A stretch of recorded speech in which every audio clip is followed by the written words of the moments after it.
Assalamualaikum warahmatullahi wabarakatuh. Perkenalkan, nama saya Dini Setiawan, NPM 284111031.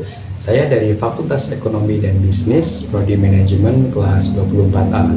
Di sini saya akan meresensikan sebuah novel yang berjudul The Hobbit.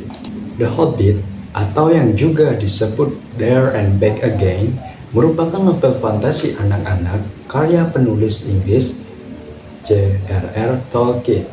Novel The Hobbit pertama kali diterbitkan pada tahun 1937. Versi terjemahan ke bahasa Indonesianya telah diterbitkan di Gramedia Pustaka Utama pada Oktober 2017.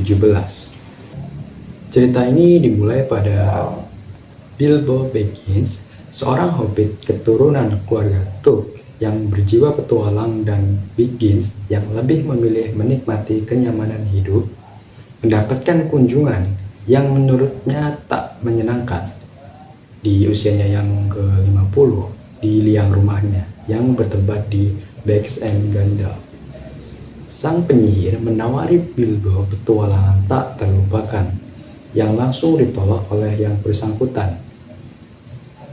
Bilbo terlalu nyaman di comfort zone-nya, walau darah Tuknya sebenarnya merindukan petualangan yang mendebarkan.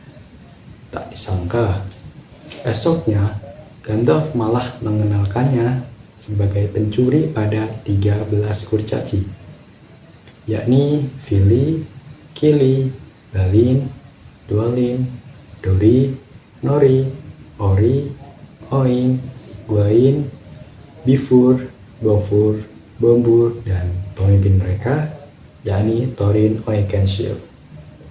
Thorin dan anak buahnya ingin merebut harta kerajaan kurcaci di Gunung Sunyi yang diklaim oleh Smaug, naga terakhir yang sangat kejam.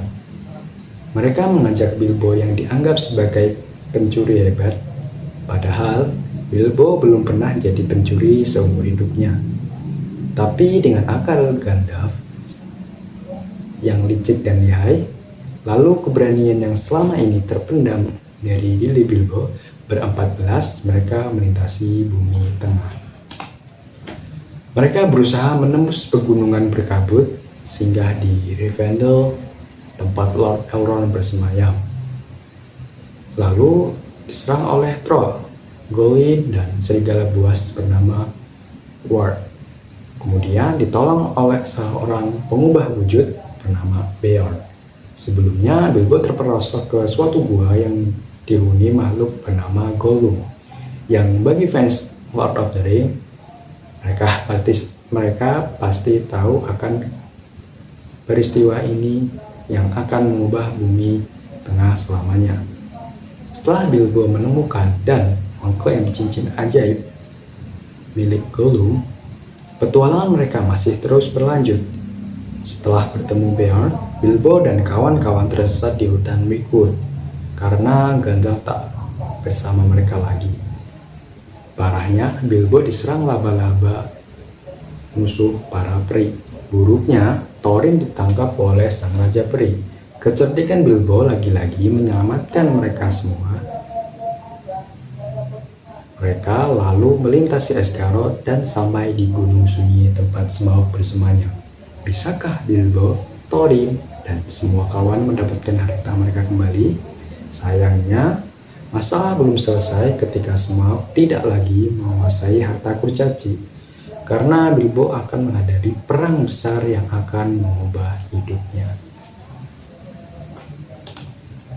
Selanjutnya ada evaluasi kelebihan dan kekurangan. Untuk kelebihan novel ini sendiri, yang pertama ada gaya penulisannya mampu membuat imajinasi pembaca terbawa oleh cerita. Lalu yang kedua, adanya gambar-gambar ilustrasi dapat membantu pembaca dalam mengikuti alur cerita. Yang ketiga, kombinasi dari karakter-karakter dalam buku yang sangat menarik. Lalu yang keempat, petualangan seru dan gaya bercerita yang enak membuat buku ini asik untuk dibaca. Lalu kekurangannya juga ada. Yang pertama, banyak kata-kata yang sulit dimengerti dalam buku ini, membuat sebagian pembaca sedikit kesulitan mengikuti jalan ceritanya. Lalu yang kedua, dalam buku ini terdapat beberapa hal yang kurang jelas, seperti salah satunya yaitu muncul tokoh asal Gollum, yaitu asal tokoh Gollum yang tiba-tiba muncul. Yang ketiga, alur ceritanya yang terkesan lambat sehingga membuat sejumlah pembaca jenuh. Baik, mungkin itu saja yang dapat saya sampaikan dalam materi resensi novel kali ini. Jika saya ada salah, saya mohon maaf. Wassalamualaikum warahmatullahi wabarakatuh.